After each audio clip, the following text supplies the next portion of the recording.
La dernière parole prononcée par Jésus sur la croix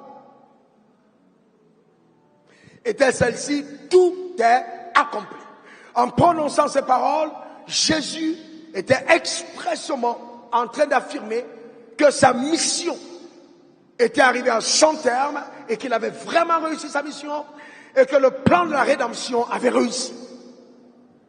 Parce que tout est accompli vient d'un mot grec qui dit terelestai. Terelestai, on le prononçait en affaires pour dire, pour ceux qui étaient endettés, que la dette a été totalement payée. Et en justice, terelestai était prononcé pour dire que la peine a été entièrement purgée, dont le captif doit sa liberté de façon légale. La peine est purgée.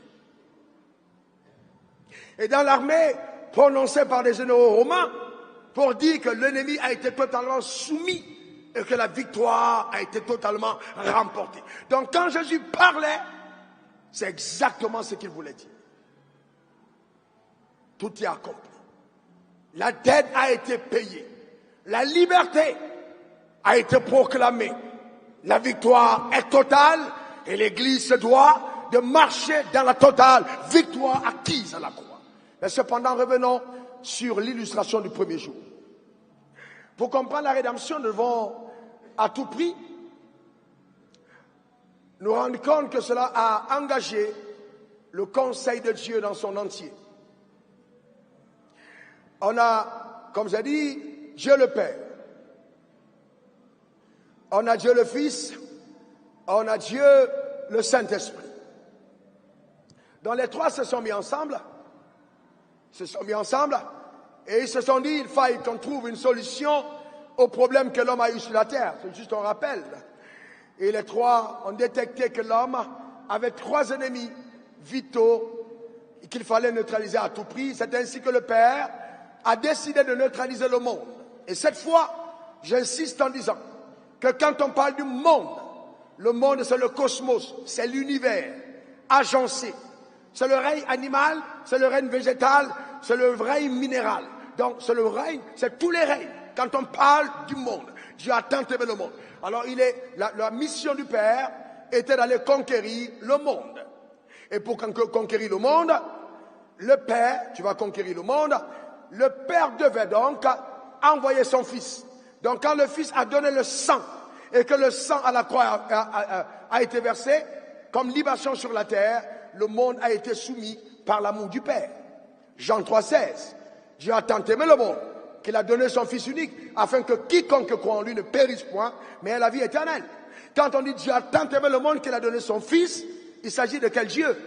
Dieu le Père. Parce que vous ne donnez pas un Fils si vous êtes un Fils. Vous donnez un Fils parce que vous êtes le Père.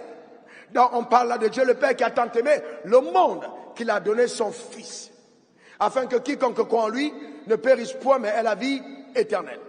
Maintenant, observez ceci.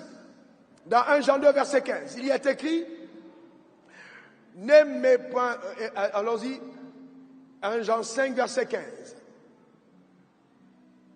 Non, 1 Jean 2, verset 15 plutôt. 1 Jean 2, 15. 1 Jean 2, 15. 1 Jean 2, 15. N'aimez point le monde, ni les choses qui sont dans le monde.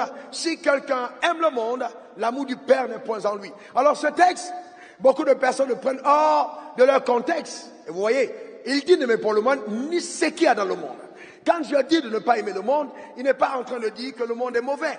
Mais il est en train de dire de ne pas donner au monde un attachement de cœur au-dessus de l'amour que vous avez pour Dieu, votre Père. Parce que, généralement, vous vous rendez compte, et c'est là où beaucoup d'hommes d'affaires ont des problèmes quand ils sont appelés dans le royaume des cieux, qu'avant que vous n'accédiez à votre bénédiction matérielle, le diable vous précédera Dieu et vous fera des propositions pour vous les donner dans les voies de la chair. Mais Dieu dit, n'aimez pas le monde, ni ce qu'il y a dans le monde. Satan a présenté le monde à Jésus. Il a dit, regarde tout ce monde et toute la gloire, je te donne si tu te prosternes devant moi. Il a dit, arrière de moi, Satan, j'aimerais Dieu et Dieu seul. Donc, l'amour, voyez-vous, le Père a vaincu le monde. Cependant, le Fils, amoureux à la croix, est allé à la conquête du diable. Et il a vaincu Satan. Il a soumis Satan à son autorité. Voyez-vous? Et donc, c'est pourquoi, quand on s'arrête sur les deux, vous vous rendez compte que vous n'allez jamais, quel que soit votre niveau d'onction, dire un démon d'épilepsie, va-t'en au nom de Dieu. Le démon ne va pas partir, il va rire. Parce qu'il ne connaît pas le nom de Dieu comme autorité pour s'y soumettre. Non. Tu vas dire, esprit de peur, va-t'en au nom de Dieu. Il ne partira pas. Parce qu'il connaît un seul nom. Le nom au-dessus de tous les autres noms. Qui a été donné aux hommes. À la mention duquel tout genou fléchit dans les cieux, sur la terre et sous la terre. Et toute langue confesse que Jésus-Christ est Seigneur à la gloire de Dieu le Père. Ce nom, c'est le nom de qui? Le nom de? C'est le nom de Jésus. Donc ce nom nous donne autorité sur la puissance de l'enfer. C'est pourquoi un enfant de Dieu qui a Jésus-Christ en lui n'a pas à craindre la puissance des ténèbres. Car celui qui est en toi est plus fort que celui qui est dans le monde. Donne-moi encore ton meilleur amen.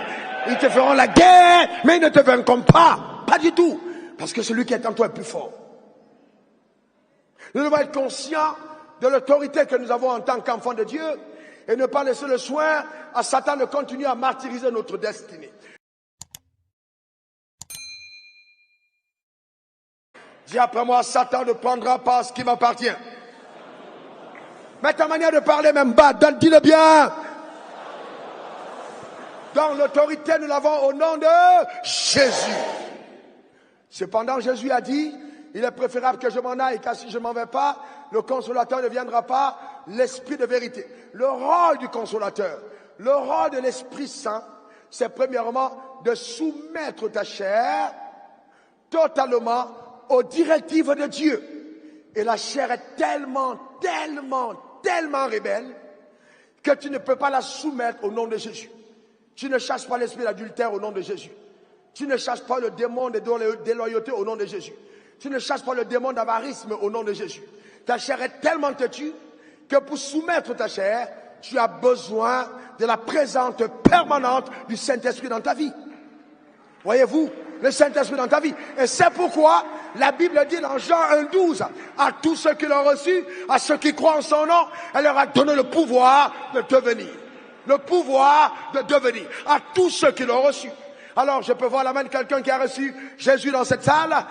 Eh bien, même ceux qui sont dehors, lève ta main droite, dis j'ai reçu Jésus. Oh, dis-le encore bien, j'ai reçu Jésus.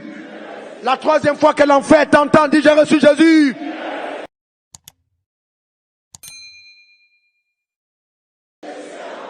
Qui croit qu'il est un enfant de Dieu? Lève la main. Très bien. Alors, cette phrase, je suis un enfant de Dieu, est extrêmement puissante. En aucun moment, quand vous observez la nature, vous allez voir les enfants qui ressemblent plutôt à l'ennemi de leur père. Regardez ça. Le lion ressemble à qui? Le lionceau ressemble à qui? Au lion. On est d'accord.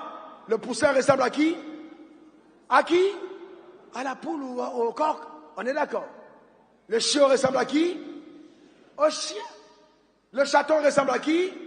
Au chat. Mais comment voulez-vous me dire qu'un enfant de Dieu doit ressembler au diable? Ce n'est pas possible. Ce n'est pas possible. Ce n'est pas possible. Quelqu'un n'a jamais vu Dieu et puis Dieu est malheureux. Non. Non, non, non.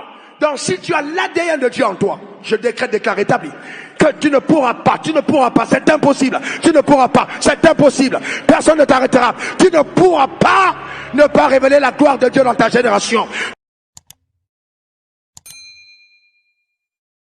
Voyons clairement dans le tableau affiché tout à l'heure, pour votre mémorisation mentale, le Père a vaincu le monde, Jésus a vaincu le diable, le Saint-Esprit a vaincu la chair.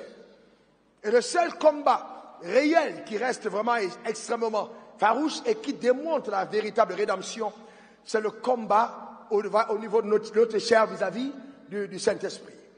Je reprends en disant que notre chair n'est pas notre corps. Notre chair, c'est notre ancienne nature. Alors notre corps est un instrument de Dieu, un véhicule par lequel Dieu passe pour accomplir ses œuvres. Et c'est pourquoi, si vous êtes faible de corps, vous ne pouvez pas être puissant véritablement longtemps. Parce que votre corps, quand il tombe, le Saint-Esprit perd toute légitimité de présence sur terre en l'absence de ton corps. Donc, la bataille des deux mondes, c'est de conquérir ton corps. Le diable veut ton corps et Dieu veut ton corps. Mais toi, tu dois dire consciemment chaque matin à Dieu, voici mon corps, sers-toi de moi.